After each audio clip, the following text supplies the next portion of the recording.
All right. Thanks to my students for trebling the numbers within a minute. That's fantastic. As Derlie said, in no way coerced to be here. Entirely of their own volition. So thank you, everybody, for coming today to this floor talk in the Dulux Gallery as part of the Matrix exhibition. Before we get started, I'd like to acknowledge the traditional owners of the land on which we're running this event and indeed working in the building today, the Wurundjeri Woiwurrung people of the Eastern Kulin Nation, and pay my respects to their elders past and present and emerging. I'd also like to recognize in the context of this talk the diversity of living patterns and cultures within Indigenous history, and also to reflect on the systematic attempt to obliterate that difference and indeed those people by colonial powers over the last 2 centuries or so. And leading into the referendum in the middle of this awful culture war which is playing out around it, just to recognize our thoughts and deeds are with our Indigenous colleagues and friends and any First Nations people here today or on campus. I'd also like to recognize our striking colleagues outside as well and their own social justice agenda that they're pursuing.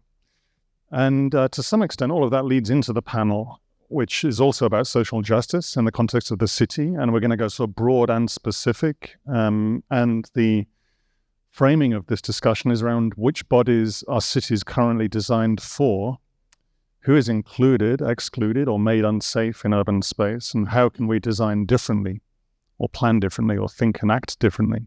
I'm joined by my colleagues Derlie and Peter. I'm going to introduce them in a minute. Unfortunately, Simona can't make it today, but we're going to press on, and I'll bring I'm going to quickly do some editing on the fly and ask some of the questions I was going to ask Simona and reframe them slightly for Peter and Derlie as well. So Simona will be here in essence anyway.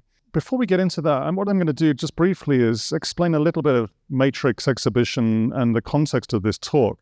The Matrix exhibition that you're sitting in the middle of came from a discussion I actually had with Karen Burns and Rory Hyde, who's at the back there, and talking about should we do a show about Matrix. Matrix are early 80s, largely, all through to the 90s, and many of them still practicing English-based feminist architecture collective. Lots of incredibly powerful work at that time. And Karen knew them very well, in fact, knew them personally, knows them personally. And so that became quite possible. But then Karen and Sophie Adser did an amazing job in terms of curating this show and making it happen. And also a shout out to the exhibitions team, Philippa and Jen and James and others here who helped with that. And in that early discussion, we wanted to both talk about the work that Matrix did at the time, which is largely in that bit of the exhibition, so go and see that later. But then place it in the context of work that was happening in Melbourne around the same time, and indeed then work that's happening today in and around Melbourne or Australia in that same spirit or light.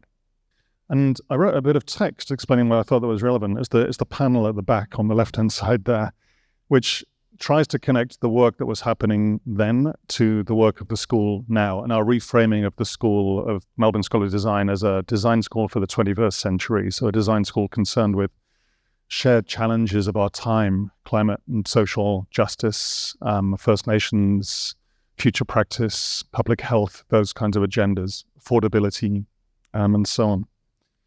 So I'll just briefly read a bit of that text, if that's all right, because it'll help lead us into the discussion, I think. Early 1980s Britain might seem a world away, yet perhaps the reason that the work of Matrix feels so fresh and remains so relevant is that their shared concerns still reverberate around us.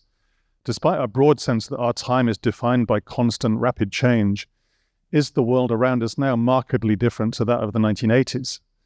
War, energy shocks, specters of global recession, inflationary spirals, technology driving automation of previously secure work, globalization, privatization, social and environmental justice challenges entwined, all were vivid themes in the 1980s milieu of Matrix, and all of these patterns are playing out around us today.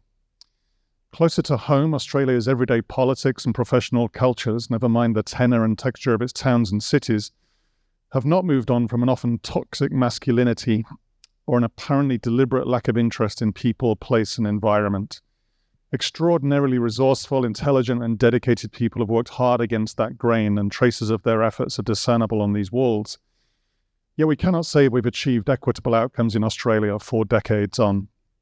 Analysis by Parler and Monash's XYZ lab reveals that despite the number of women architecture graduates in Australia growing 5-fold since the late 1980s, women are still largely clustered in the junior ranks of the profession and tend to leave architecture at higher rates than men. Similar patterns exist in other built environment disciplines, and so this plays out in the outcomes of the built and living environment itself. So the intelligence and energy that Matrix demonstrated remains relevant and inspiring to us as a school of design for this reason. Their concerns have not been addressed and the work is still to be done. Matrix embodied a different form of design originating in diverse practices of embedded research into the dynamics and rhythms of everyday life and articulated via open social infrastructures, genuinely participative methods, alternative cultures of construction, and directly engaging with public discourse and activism. With this exhibition, we try to turn the Dulux Gallery into an open community centre for picking up the threads of their work and weaving new patterns. The backdrop to the activity is the gallery walls composed of the work of Matrix and their collaborators. But the action here is what we're about today. So what we wanted to do with the exhibition was hold this kind of event in the middle of all of this work. So to that end, let me introduce the panel and we'll get into a bit of their work and thinking as well. So to my left, Associate Professor Derlie Mateo-Babiano of Urban Planning, fame, in our faculty. She's also the Assistant Dean of Diversity and Inclusion.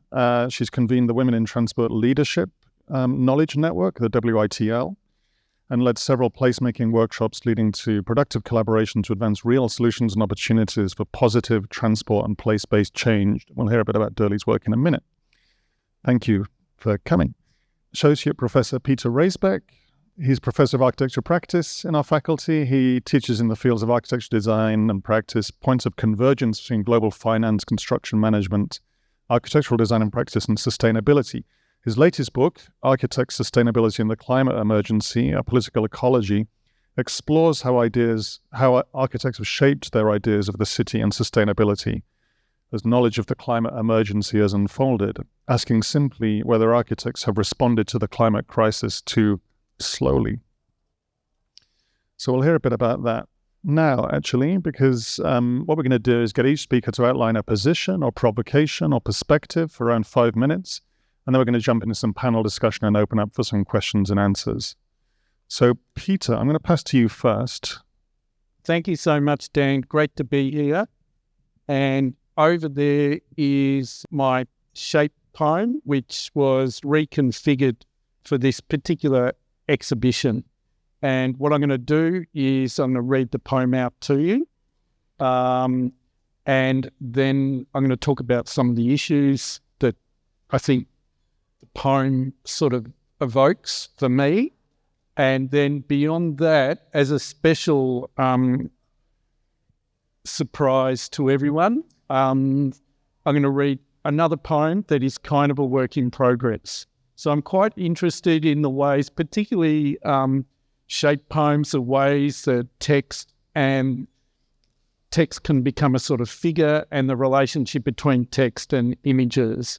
And the one that's a work in progress is only currently in the text form, but I think when you see it, you'll see that I'm going to turn it into a kind of collage. So following from Dan, I'd like to acknowledge the traditional owners of the unceded land on which we work, learn and indeed live on, the Wurundjeri, Wurrung and Burrung peoples. So this is the first poem. It's called Disabled Howl.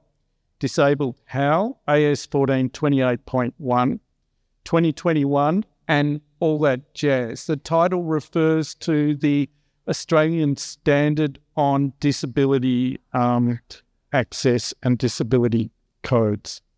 Able to disabled, step, step go the systems, tick, tick go the performance criterias, accessibilised design stairs, balustraded ballets for little stick people on the blue wheelchair toilet accessibility sign, rompy ramps slammed into zigguratted entry steps, crazy traffic light clicks, tactile dotted crossings, checkered metal-plated lift platforms, sanitary chromed shower grab rails, universalised design principles, National Construction Code, National Disability Insurance Scheme, Plan Managed Call centralisation, portable ramps, Australian Standard 14/28.1.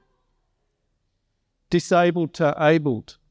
Quicker if it was my body, car smash than each neurone string, slow snapping one by one. My $29.95 pharmacy stick life-buoying me over each paved step. And then thick and fast, the NDIS support vehicles come to the rescue. The walkers, my desert camels for those long-haul mall ramps with the bells ringing and dinging. And then for supermarket raids, mobility scooting, rocking Daniel Ricciardo. But the sinew slow and sputter, wire stripped on each threshold, and then riding that last wheelchair like a fucking Dalek, oxygen bottle on tap like Branson in his spacesuit, drifting assistively on urban streets, fading into a voluntary dream magic, invisible to all eyes, losing all the speeds, all the spaces, all the clicks, all the dots, like the end of time in a Tarkovsky film. Thank you. Now,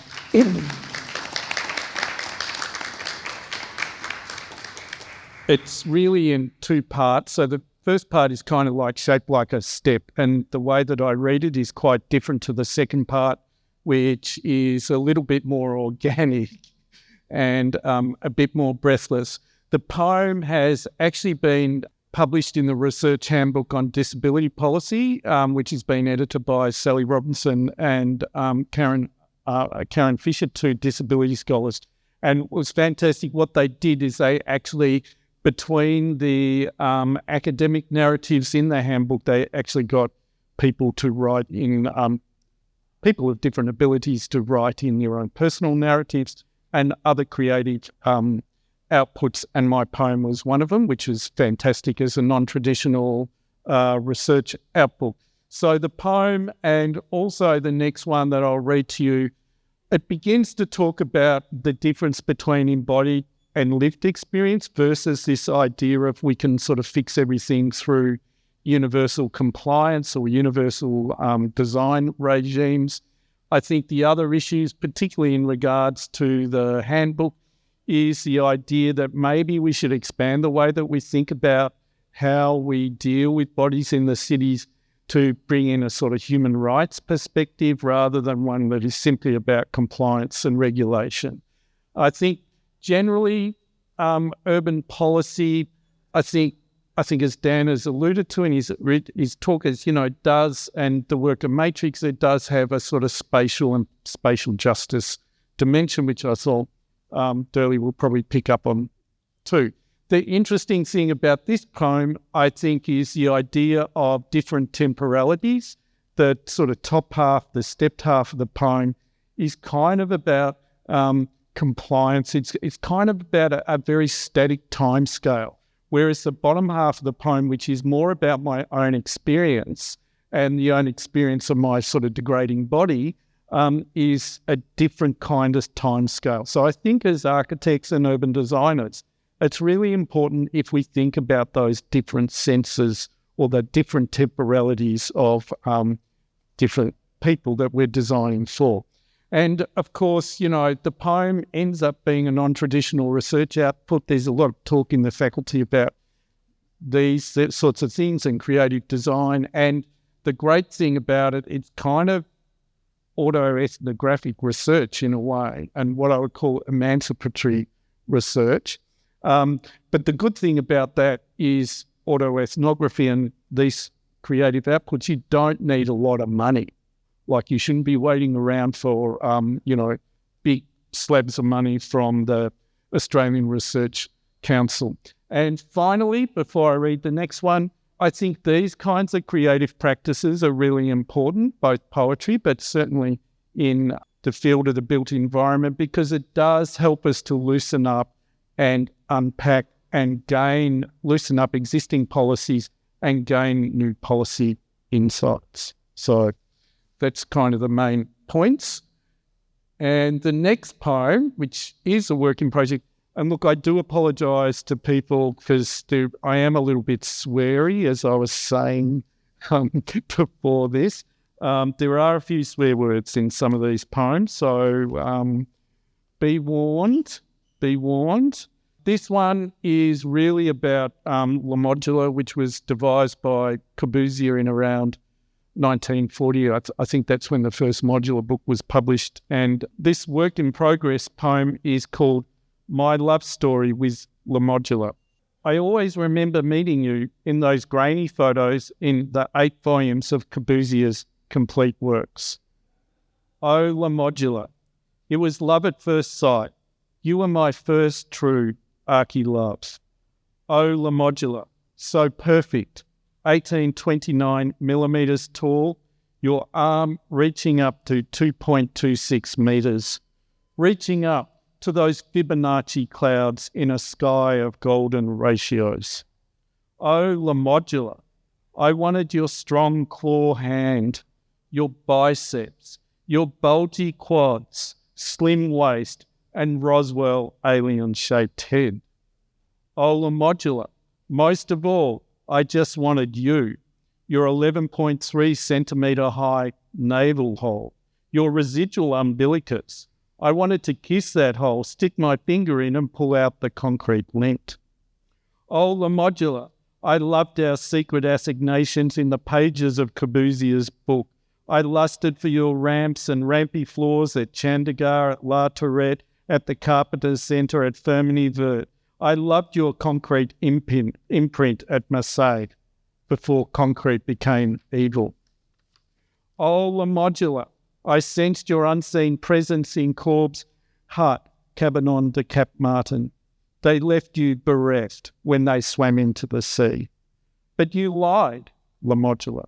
You were not an ideal whole, but a hybrid, a collage of voyeurism.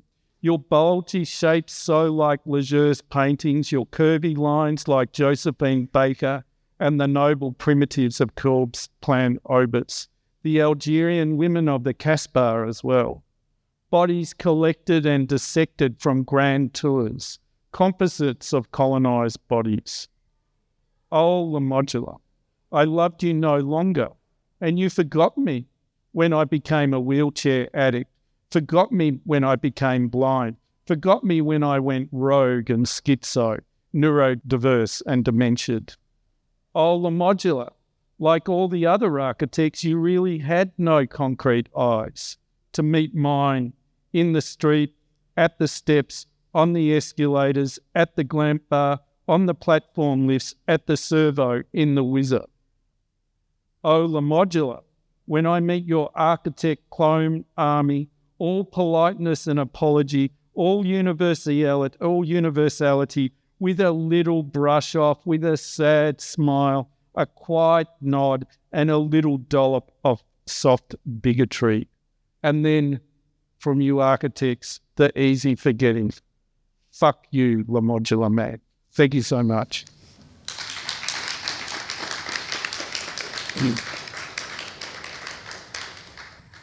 Thanks, Peter. That's fantastic. And as you said, just not only the ideas that you're putting out there, but the way you're putting them out, as in the format for that as well, is so interesting and engaging and open. It destabilizes the entire conversation away from some of the certainties that it's usually framed through its medium as well as the content. So thank you. Let's come back to that in a second. So Derlie, let's hear from you as well, and then we'll have some questions across the pair of you. So, hi, everyone. The title of my presentation is Making Visible the Invisible. And just the background about myself, I think, Dan, thank you very much for the introduction earlier. So I'm originally from the Philippines. I've migrated back in 2009 to Australia. And I could see some of you are also coming from different ethnicity. So it will be touching on those themes as well when on my presentation. As Dan mentioned earlier, I am in the urban planning program. And this is one of the research that I have done earlier. And beside Peter's exhibit, that's mine as well. And that would be the basis of my presentation. So there are 6 photos and images there of the research that we have done comparatively across different cities. So in a way, Peter's was very non-traditional. Mine would be, straight up presentation, traditional way of, presenting. But I hope you would get some insights from that presentation. Okay, so first question, are our cities sexist, right? So one of the books that I have read, I'm not sure if this would work because this is actually a BBC video that talks about how our cities have been built by men, for men, and by men, right? So in that case, because it was built by men, with men, and for men, it discriminates, and the city is sexist. So the Oxford Dictionary defines sexism as the attribute of exhibiting prejudice, stereotyping, or discrimination typically against women and girls based on their sex. And so this book I've read, I think it was in 2019, was talking about that, right? So how the different ways we plan, manage, and design our built environment discriminates and disadvantages women. So it's really interesting from the perspective of designing toilets, up to the way that we design our cars, up to the way that we manage our sidewalks. She is talking about this different, built environment elements that we are all used to, either through our, everyday lived experience, but also through the way that we design, are apparently designed for men. So that's why her book is about exposing data bias in a world designed for men. However, she then talks about the multiplicity or the diversity of even just being a woman, right? So, for example, myself, I am a mother, I am a woman of color, I'm also a sister, a wife, a partner. And these different roles actually require me to have different needs and different desires when I use the built environment. And in the context of transport, she was saying that, yes, it's designed for men, and the way that we planned our transportation system is based on a gender-blind approach. So we consider the user of a transport system as someone who's neutral, neither male or female. So this study that was done in 2005 would literally show you that when we talk about or we differentiate data across, just male and female, you could see a very different way of movement. So on that first point, you could see that men's trip is usually a linear trip, traditionally based on the division of labor, right? And that's a basis for how we measure our census. Based on our census, when we talk about transportation, it's journey to work. And division of labor, historically, it was the men who worked. On the other hand, if you talk about women's movement, you leave the house, you go to a coffee shop, maybe, you go to work, and then maybe on your way home, you pass by daycare. So the way that we move around is very much geometric. So in that sense, there's really a different way of using and moving space, right? But that is not captured in how we design transportation. And even when we talk about the different time when people leave the house and, the proportion. So the red ones is female, the movement of female, and then the blue ones are male across these different cities. Only in Kuala Lumpur, you would see a very similar mobility for men and women. Otherwise, it's very different, right? So you could see that in terms of gender, when we differentiate the data based on gender, you could see a big difference. And if we plan our transport based on an aggregated data, we could surely find a transport system that would discriminate either one of the genders. And of course, we also talk about informal transport, right? So in another paper by Yuteng, she mentions that when we talk about gender, but in the context of developing countries or developing cities, we would find a diversity of informal transport that is where women depend on. So it's not just trains or buses, but it's actually walking, rickshaws, cycling, motorcycling, jeepneys or paratransits, etc. However, they're all invisible because our policies in these different cities and countries are not are considered illegal. So they are not recognized, right? But because of that, our policies again are discriminating on modes that could impact women users in this space.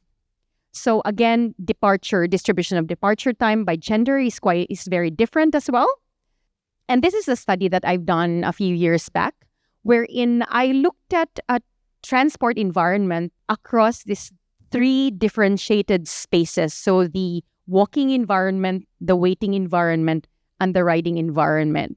And I saw that the way that harassment and sexual violence was happening across these different spaces, across different genders, were different. So for instance, females would experience, and so this is female, male, and LGBTQIA+, but take note that the proportion of responses or participants are quite low in terms of the LGBTQIA+, so only 28. And this is the Philippine context, right? And so you could see that while female were experienced verbal harassment, males were typically experiencing non-verbal harassment. And on the other hand, LGBTQIA+ was also experiencing verbal as well as non-verbal harassment. But when it went through to the waiting environment, again, there's a difference in, experiences. However, when we talk about planning, designing, and management our transport environments, the policies are quite aggregated. It's always just considering that this transport environment is homogeneous. And again, these are the research that have been focused on the built environment that's usually consider these environments as homogeneous. And I guess what I'm talking now is how my research perspectives evolved. And then when I was doing this research where I started off with gender, the gender lens, looking at transport environment as my empirical context, I then realized that a lot of us, when we do research, is really focused on the built environment, right? It's about what element in the built environment could influence our behaviors, our decision-making. But then I realized that as a woman, I would have a different need when I'm a mother or I'm a woman of color, for example, or the discriminatory experience that I have because of those 2 identities that I have, right? So just an example is that, so he is an able-bodied person, no physical disability. He lives within an area that has good cycling infrastructure, and he doesn't have a caring responsibility. He would have a very different need and desire as a walker or public transport user as compared to a person with disability who's caring for a young child who lives in a place that lacks public transport, right? So I was just thinking that actually when we plan for for our built environment, we don't usually consider the intersectionality of those identities that we have. It's usually just planning for women, right? Or planning for people with disability. But if you're a person that's caring and a carer and also is living with disability, then your disadvantage is compounded because of that identity, right? So I thought understanding that intersectional identity is really critical, and understanding it from the perspective who are living those experiences is really important. As Jane Jacobs mentioned, cities have the capability of providing something for everybody only because and only when they are created by everybody. So it is our, responsibility to be creating a city that would be inclusive of our needs. But it starts with a discussion and discourse of those who have lived experience of that city. And so this is quite a new angle that I've kind of introduced to my research. So Kimberly Crenshaw talked about intersectionality, and she's saying that the intersectional identity compounds the disadvantage that you experience.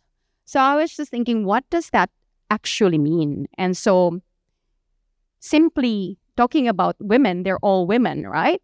But because one is a young person, young child, young girl, the other is a person of color, the other is women with disability. So actually, they all have very different experience of that public space or transport environment. And particularly if you are in that intersection, sometimes there are no safeguards to support you or to even recognize the disadvantage that you experience. So for example, if you are a person in the upper middle class and you are white, then you have that white privilege that's usually not obvious because you have that you have that privilege. But if you are female and you are a person of color, then that oppression is not additive, it's actually compounded. So that's what Crenshaw was saying. So I was trying to understand what does that mean actually when we employ that lens into the transport environment, like access environment, right? So I just came up with all the social identities that we can think of, that we could belong, like we could associate with. So, ethnicity, race, the usual suspects, income, gender, age, sex, sexual orientation, first language, national origin, etc. But of course, because we are talking about transportation, I also included employment activity, the mode that we usually use, life stages, residential location, income, etc. So I'll put this, back to you. So think about one of those identities that is strongest, a strong identity that you associate with yourself. Yeah. And then the second one is think about an identity that's weakest. Like, what is the weakest that is your identity, but also is you think it's not that strong in terms of influencing how you decide, how you move around, etc. For example, for myself, when I had a young child many years ago, that would have a very strong identity for me when I am using a transportation system, or I am using the sidewalk because I need to bring them, on a stroller, or I need to use a bicycle and, and carry them with me when I was still studying in Japan, for instance. So, it was my strongest identity, but now it's not because they are independent, right? They can move by themselves. They can go around by themselves. So it's now the weakest. So think about it and, think about those identities that have, because this is a walking study, that influence your walking behavior, your walking decision-making. I won't quiz you. Just think about it. And I guess the last thing is the most important bit. Name 2 intersecting identities that affect your overall experience as a pedestrian, and describe this experience in terms of any intersectional issue that could emerge because of that intersectional identity. Can you think of 2 that you think would affect how you behave as a pedestrian or how you make decisions as a pedestrian?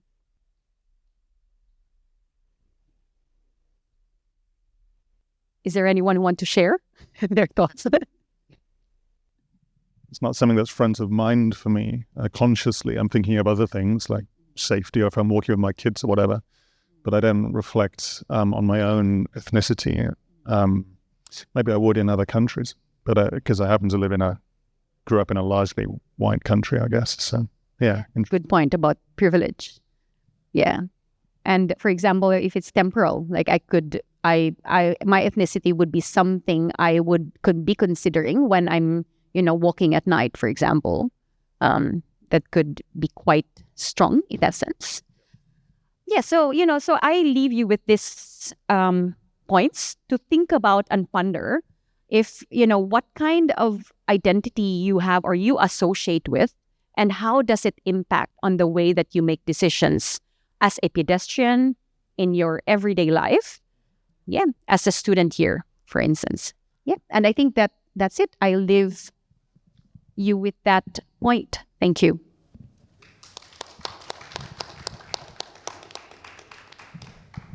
Thanks so much, both of you. I mean, 2 fantastic perspectives on on this challenge. And I know if Simona were here, there'd be another perspective as well, framed around the same things. So maybe I've got a quick question for both of you, and then I'm going to throw it open to the audience a little bit as well. There's this quote I like from a cinematographer, Albert Maysles, his name was. He said, "Tyranny is the deliberate removal of nuance." And so it's this idea that obviously that we average things out, and the people doing the averaging are usually playing it in their favor. I've also heard that in both of your talks in different ways. So Peter, maybe I'll come to you first on this point around how we might reframe an architectural practice, which is something that you teach here and research, in a way that wouldn't remove nuance, but celebrate it, open it, enable it to flower and diversify. What would it take for a profession to have that imperative to open up a sense of possibility as opposed to closing it down? I think that's a good question. I think one of the problems with the profession, and I'm quite critical of it, some weeks more critical, other weeks less critical, but I think the problem with the profession of architecture is they so easily grab onto non-nuanced solutions. And whether that's, a disability code or a push for gender equity in the profession or whatever. Whereas I think what we really need as a profession is, rather than sort of latching onto those kind of big signifiers that will make us feel all warm and fuzzy, is these issues to get real nuance. You are talking about, I think, issues of participation, issues of co-design, and issues of, I guess, collaborative processes within the profession. And I think that's where we start to get the nuance into the processes that we have. And I think that'll be very difficult for the architectural profession, because the architectural profession, I guess, maybe as I've kind of alluded to in the second poem, is so wedded to the singular architect and everything emanating from that. And I suspect, unfortunately, we're going to have to keep having that discussion, because it's really hard to dislodge. And I think co-design, which is kind of the processes that Matrix sort of set up and we're interested in, and then everyone kind of forgot them. I think those things are really important, but collaboration is the way forward. Yeah, thank you. And when you led the Ableist Cities conference last year, was it last year? Yeah. End of last year, blimey.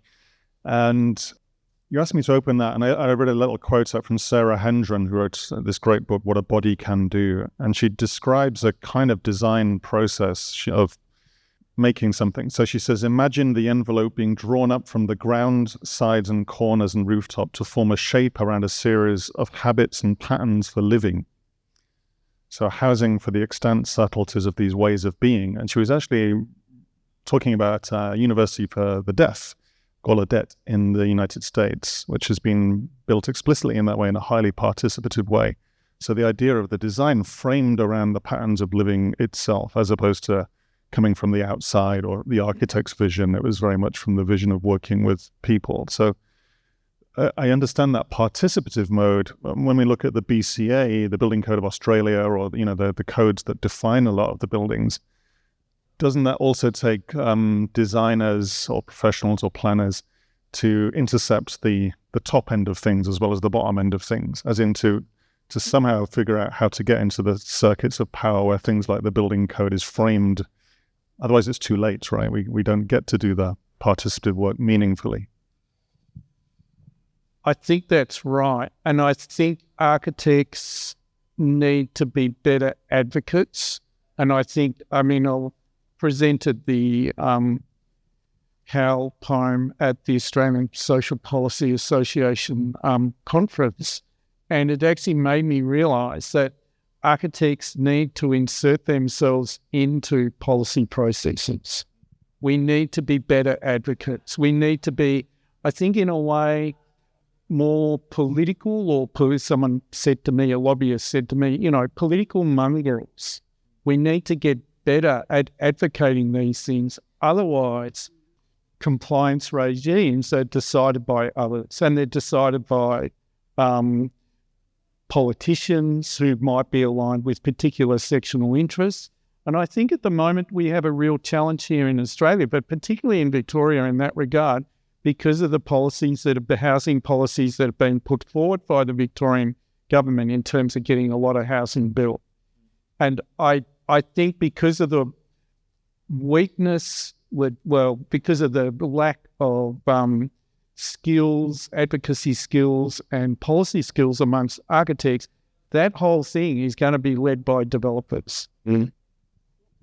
Architects, other urban designers, other people in urban planning and social policy are not going to get a look in. I can't really speak for the other things, but I can be quite critical of architects. Yeah. That they really need to get into that, and maybe it's too late. I don't know. It's never too late.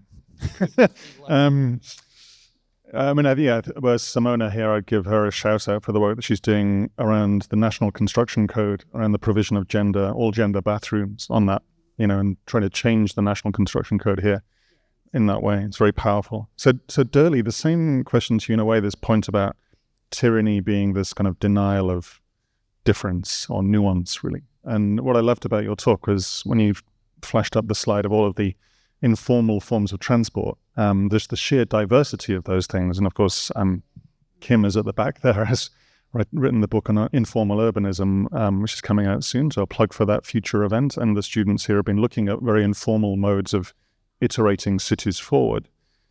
But from your point of view as well, you'll be horribly aware of things like 15-minute cities being co-opted by both conspiracy theorists and conservative prime ministers, it turns out, recently, which is sort of literally Rishi Sunak saying the UK is a nation of drivers, which immediately obliterate any nuance around mobility.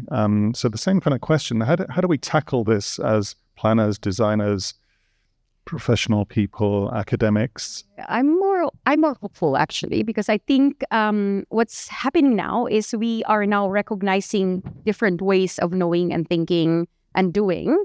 And in that recognition, maybe we're still at the very early stages, but it does recognize the importance of the processes, as you both implied in your discussion, that, the product that we as architects have been trained to be focused on. So my foundational education is also architecture, then went into urban planning, then a transport. So I did a PhD in civil engineering, focused on transportation.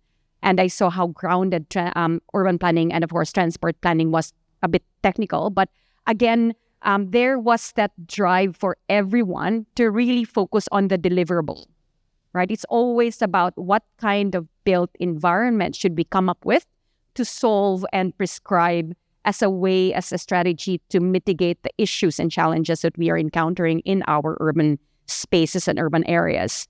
In that approach, even with our assessments, right? You are being assessed of the product that you come up with, but not necessarily the process that went with it, the relations that you have been building with potential colleagues in the future, at present and in the future.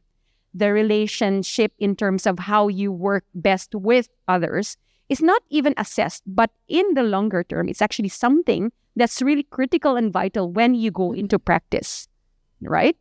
But I see now that there is that push towards recognizing that the process is as important as the product, or even as, more important than the product. And I think it's really important that as an academic institution, we really, recognize that in the way that we plan and develop our assessment. I think that's one point there. Fantastic. Thank you, Derlie. So I'm going to pass to questions now in the room. I think we've got a mic at the back, and there's a very nice link with what you just said, because at least half the people here have been doing our class very much focused on process, actually moving a city forward from small elements at the scale of micromobility all the way up to an urban form. So there's maybe a reflection from some of the students who've been involved in that, but anybody else? So just chuck your hand up if you have a question or an observation you want to make with Peter and Derlie. Kim. Okay, I'll open this up. I want to go back to this thing about the removal of nuance is connected to tyranny, and to some of Peter's comments about this, which, I agree with both the statement and what Peter was saying about architecture, but I have a suspicion that architecture only removes some kinds of nuance, and it removes sort of nuances of everyday social life, but it doesn't remove it. In fact, it focuses on nuances of form to the exclusion of everyday social life. And for me, this kind of goes back to one of the original tragedies of architecture, which is dropping the ball of early modernism, which was a really fertile period of architecture opening up to the social dimensions and then retreating in the face of the complexities and essentially having a bit of a divorce where surrendering power over program and all the nuances of then the political difficulties, the social difficulties, surrendering those really to client bodies and saying, well, you're in charge of the budget and the program, we'll just deal with the form. And therefore there's a focus on a sort of a fetish on nuances of form in architecture, which often get reduced to fashion, while backing off from the real nuances.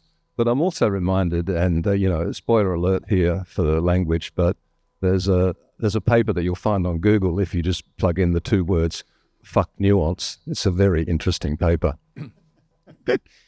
Everybody reaches for their phone, right? Peter, do you want to respond to that? Yes, I agree with that, and I'll tell you a little bit of a story.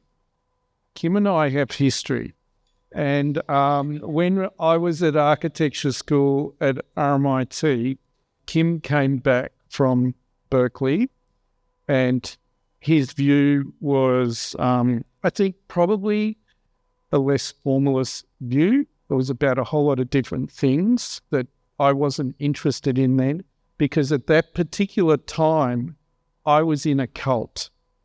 I was in like some kind of weird, I don't want to sound too parochial, but I was in some kind of weird Peter Corrigan, Howard Raggett, RMIT cult. And because of that, I hated Kim. I hated Kim. And look, I think our different recollections of it are, different, but he had this sort of board outside his office that you could write stuff on. And I went in one night, and because I hated him so much, I wrote a whole lot of stuff on it. And, It's so good we got this on film. But the thing is now, the crazy thing is, I think I was so wrong, and Kim was so more right than I was wrong. And I think he's right about this fetish for form and this fetish, because there are even, many architects or some architects think that architecture is apolitical and it is just about some kind of formal gain.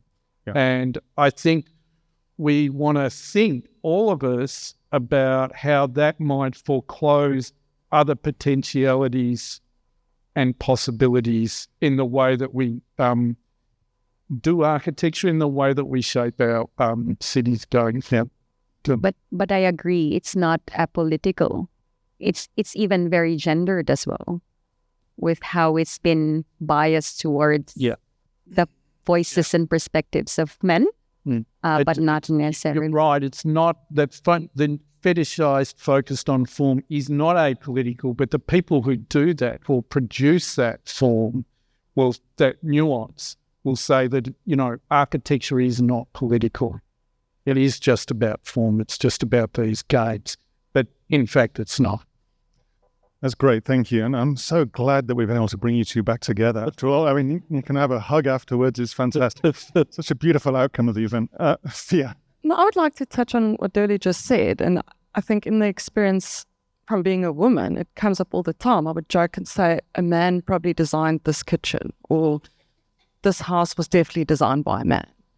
Being a mother and having to go through these processes and things, you can tell this person who designed the kitchen obviously never cooked a meal in his life. And I think there's a lot that does need to change, not just in the way that we plan the cities, but this massive, gap in our society. And I'm very surprised in Australia, if I may, that childcare is so expensive that so many women leave the workforce. Like, I would never have a child in Australia. That's why I'm staying in Namibia, where we have, cheap childcare at least. No, I find that very sad, that's a situation that you're dealing with. And it goes beyond, the built industry. I don't know how we as spatial practitioners, begin to deal with these marginalities. Yes, I guess it's at least we're having this conversation, and it's a start, right?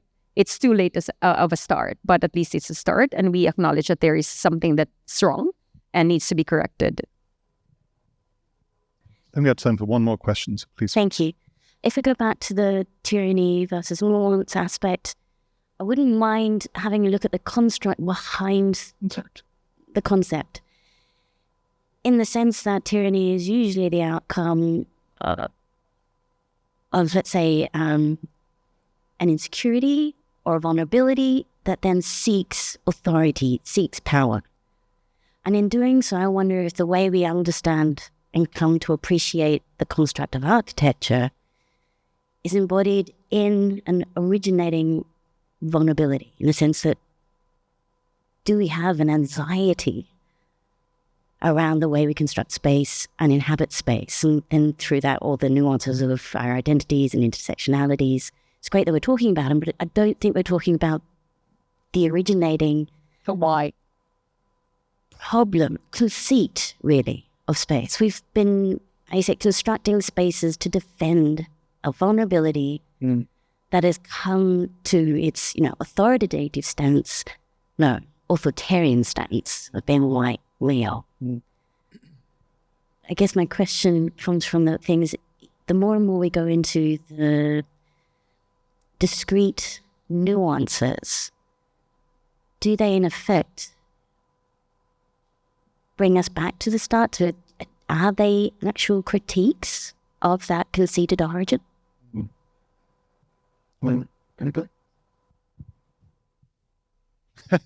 It's a very philosophical. No, I think it's a fantastic question. I'm hesitant to jump in, but I give my own position. But I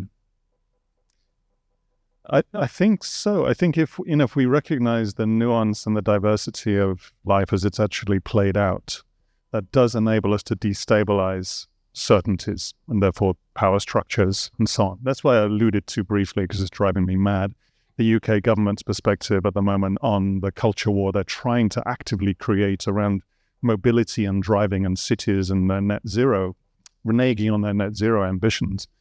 It's entirely out of kilter with how most of the population, I think, would actually want to feel given the chance. And it is a deliberate power grab by an elite, it's a very highly privileged position. But it's being played out on purpose in public to distract, in a way. And so it enables immediately a shutting down of nuance.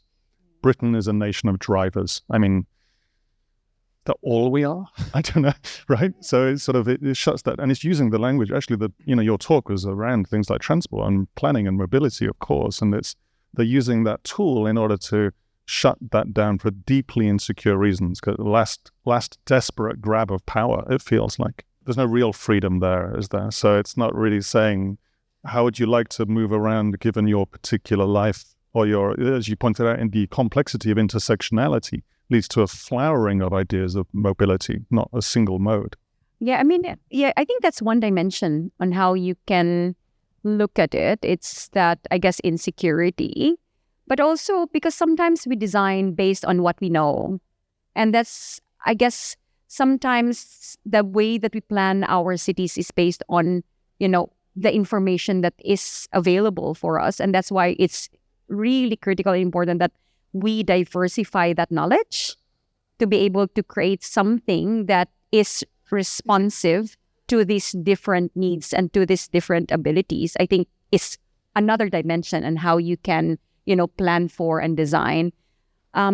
Yes, about mobility. I think transport. Yes, it's about mobility, but sometimes it's not necessarily just about mobility, but it's actually the purpose for it. So I'm just reminded of how, for example, the Tokaido, the post stations that have evolved when they were during Japanese Edo period, they were planning for that road from Tokyo to Kyoto to Tokyo and Tokyo to Kyoto. So that's the Tokaido, so one of the 5 major roads, right?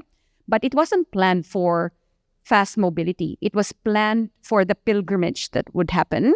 And it was also planned to subjugate the powers that could be against the shogunate, right? So they had to, every 2 years, 1 or 2 years, every warlords in Japanese towns have to go to the city because all their family are actually living in the city.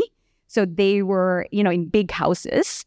And so because they had to travel from their places to the city to be with their family and back, they actually have to spend their resources. And in doing so, they are actually limited in terms of going against the daimyo in Edo. That's why they had a very peaceful time during that time because of that process. So in that sense, no one was using horses, right? It's really about walking procession and, the process of moving from one station to the next station. So in a way, my point is that sometimes, most of the times, transportation or mobility is really for a purpose, like it's derived for a specific purpose. And in that sense, it doesn't need to be very fast, right? I think the way that it becomes hypermobility is, again, another dimension of that gendered way of looking at transportation, I think. Yeah. No, thank you. That's a lovely example of also designing around culture, which isn't the way people think about transport often in transport planning. But it's the reason we make places, after all, is basically culture. Okay, on that note, and with that reflection on time, it is time. And we have to go upstairs and do some more work. There's students on shaping of urban design. Thanks to everybody for coming. It's fantastic that you all came to hear this. Please join me again in thanking Peter and Derlie and also Philippa and everybody else at the back on the exhibitions crew. Thank you. And shout out to Karen Burns and Sophie Adsett for making the Matrix exhibition happen that this is part of. So thanks. Come again. Thank you.